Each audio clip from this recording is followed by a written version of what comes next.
One thing I've been focused on for this year is traveling less.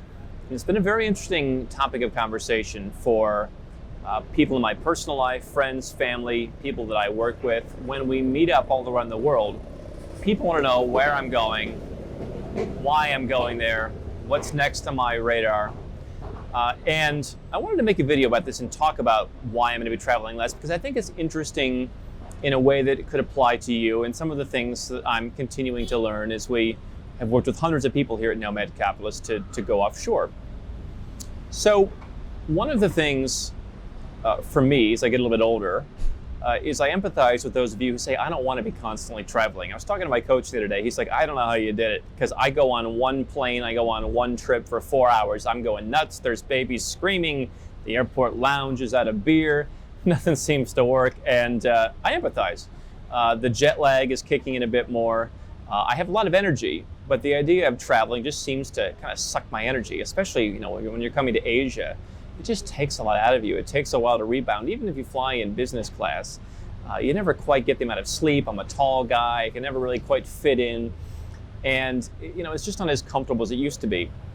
And so what I'm finding is more and more that I connect with the Trifecta Approach that we talk about. I proposed this about 2 years ago for folks who don't want to be stuck in one base, but want a tax-friendly plan to be able to travel and have different bases around the world. So for me, I love being in Kuala Lumpur.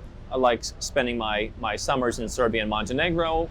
I have a home in Tbilisi, and I'm kind of looking for a third base potentially in Latin America. And from each base, I can go and I can travel within the region. So when I'm in Kuala Lumpur, I'll go to Singapore. I'm going to meet my banker. I'm going to set up a life insurance policy. But I'm not going to fly from Mexico City to Singapore. I'm going to get things done while I'm within that realm. And so by doing so, I reduce the frustration of long distance travel, which I'm beginning to understand why a lot of you aren't really into the idea of always being on the next 16-hour flight. And so I think that the lesson there is that you don't have to be. There is a way where you can minimize your travel, whether it's to one location, two locations, or three in a rather tight travel plan, and not have to be traveling all over the world. But that's one reason I'm traveling less. To that point of travel, the travel experience, unfortunately, has just become a bit more underwhelming for me. Now, if you're just starting this out today, I think that you will not have the same experience. If I were going back to myself 12 years ago, I think I would have all the vim and vigor that I did back then if I were starting now. But once you do something long enough, it starts to become a routine. And what I'm seeing now is kind of the next level in my progression in creating wealth and growing wealth and living the lifestyle of that kind of person is someone who wants to have homes. Someone who wants to have homes that are decorated by me, have the art that I want, have the views that I want, and that I control. I can cook what I want. I can go out if I want. I can walk to the places where I want, and I'm not dependent on someone who works at a hotel. What I found, never really being an Airbnb person, I like the service of hotels, but what I've realized is that when you're traveling to lots of far-flung places, you tend to rely on corporate hotels that are, well, corporate. They're bureaucratic. And if I have to hear from one more, PR manager, or be explained something by another front desk person who doesn't really understand, I just might go nuts. If I go back to just spending several weeks a year in hotels and spending the rest of the time in my homes, then dealing with hotels will probably become less of a frustration. But when I've spent 200 nights in hotels, they start to all seem the same. They all make the same excuses. They all work in the same programming, and it's gotten frustrating. Airlines really aren't that much different. There are good airlines and there are not so good airlines, but no matter what, there's just always a bit of frustration. And so I'm moving more to a system of really optimizing my time and not spending time relying on kind of the corporate road warrior tools of the trade, the airport lounge. All those things just seem a bit more underwhelming. And I'm not saying if you're just starting, you shouldn't enjoy those things. I think you should, and I think you will. But after you've been doing it long enough, it starts to get a little frustrating. So what I've been doing is I've been building out our staff. We've now got, we continue to hire, but we've now got over a dozen people. And we've built an entire strategy / operations / research and development team. I'm going to continue to travel. I will continue to have my list of good airlines that I will fly on. I'll have my bad airlines I won't fly on. I have my list of good hotels that I'll always be happy to stay in. I have my list of bad hotels where they just don't serve my needs. And so I will be doing more travel than the average person going forward, even when I'm cutting back. It just won't be endless, nonstop. But what I'm doing is I'm focusing on areas that I already have familiarity with and I want to dig deeper on. I think this is something that is valuable in life and in business, is digging deeper. And so for 12 years, I've been going really wide. And, I wrote in the book, I wrote about, going to Skopje, Macedonia, or Albania, or just really these far-flung places that the average person probably doesn't have a lot of use going to, maybe for a day or two, but certainly not to really explore to the level that I have. And so I feel like I've now gone as wide as I likely want to go. I would like to go to parts of Africa and check out investment opportunities, things that could become that 1 in 1,000 shot that could be a generational wealth creator. It's kind of more speculative investments. I'm interested in doing that, but in the perspective of Nomad Capitalist as a company, I've got a hard time getting people sometimes to want to go to Kuala Lumpur, let alone wanting to go and invest in Mauritania. So from the perspective of trying to grow Nomad Capitalist and trying to spread our word to more and more people, I don't know that going wider is really going to be helpful. So what I'm doing now is I'm putting my team out. So when there's a new immigration opportunity or a new banking opportunity, my team maintains a list of 600 or 700 banks. They're always calling them. And if they find a great banking opportunity, they're going to get on a plane and they're going to go to Mauritania or they're going to go to Skopje, Macedonia.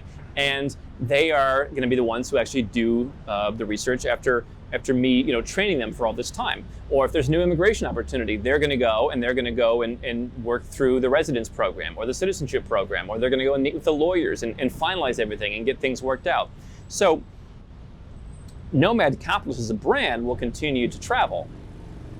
But what I'm doing is, as I age, as I get tired of the monotony of things, as I get a little bit more physically tired just of the travel and the layovers and the frustration of that, I'm going to have a young, vivacious team of people who should have no problem pulling all-nighters, flying on planes, and going to random places. And I'm going to stay in places like Kuala Lumpur and try and drill deeper in the lifestyle hubs that I know that many of you are interested in.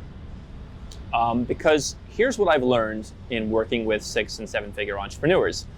Generally, not always, but as a general rule, the wealthier someone is, the more money they're earning on an annual basis, the more sedentary I found they want to be. I'm not saying that they're not open to moving to different places, but the person who makes $5 million a year is far more likely to just want to go and live in Thailand on a beach somewhere, and that's the life. And maybe they'll travel. And if the mood strikes one summer, they'll go to Europe for 2 months, and they'll do that. And they can do that at the drop of a hat, of course. But they're not going to commit themselves to that. And then, when I get into people who, at the $1 million level, they like the idea of, having bases. And then, you go all the way down to people who are just starting out, who just want to be go, go, go, go, go, let's go. I'm not saying anyone's right or wrong. When I say I'm traveling less, it's going to still be much more than most people do. But it's with the idea of figuring out, what works on a deeper level for you, so that you can go and find that one place where you want to live if you're really successful, or find those 2 places rather than running all over the world. And what this really speaks to, I think, is that I have collected options to help you put together your plan. Not every option I've explored serves me. I had someone not too long ago call and say, "Hey, Andrew, I'm interested in investing in the United States." Well, I'm not interested in investing in the United States. I made that mistake once and I paid the price. And so I'm not interested in that, but am I not willing to research that for this person from the UK who's interested? No, we will research it, and we're going to figure out what the options are. But this speaks to your creating your offshore plan. Collecting more options isn't going to get you there. Going and thinking, hey, the next place is going to be the place, is not going to get you there. What I've really learned in inspiring people to go where they're treated best is you need to dip your toe in the water. You need to find the structure that works for you now and then tweak as you go. Nothing has to be permanent. You might start as a perpetual traveler and then pivot into a trifecta approach. And then within 5 years, you're going to pivot to living in one place. And then after 10 years, you might go home and you might say, I'm done. saving money on tax. I've made enough. I've saved enough. I'm going back into the tax net. That's okay. But I think understanding that you have different options is very important. And that's why I'm really interested to talk about this kind of personal stuff, why I'm traveling less. There are frustrations. I don't want to be the Instagram person who is waking up in the clouds eating some breakfast buffet in Bali, because that's not real. Just as there are challenges living in your home country, there are going to be challenges and adaptations and curveballs you're going to face when you're living the nomad capitalist lifestyle. This is not perfect. I think it's better. I think the average person watching can increase their happiness by 20% by doing what we're talking about, and can increase their wealth far more. But I don't want you to think that, I'm a Superman who's just, flying 24 hours at a time, being on 4 continents in a month as I was a couple years ago, and that there's no consequences to that. Because now I'm looking at it and saying, I don't want that anymore. And the message to you is, you get to take things one day, 1 month, and 1 year at a time. You can start this stuff, and you're always free to adapt, just as I'm adapting in this way. Hi, I'm Andrew Henderson from Nomad Capitalist. I wrote this book, which you can find on Amazon, to distill a lot of the stuff we talk about in these videos, and a lot of the stuff I've learned over the last decade plus, traveling all around the world, teaching you about how to legally reduce your taxes, build your personal freedom, and create wealth faster. Definitely get a copy of this book if you want to learn more. Now, if you want to watch more videos, make sure you subscribe to our channel and make sure you click the notifications bell so you never miss one of our new videos with more tips on how to go where you're treated best.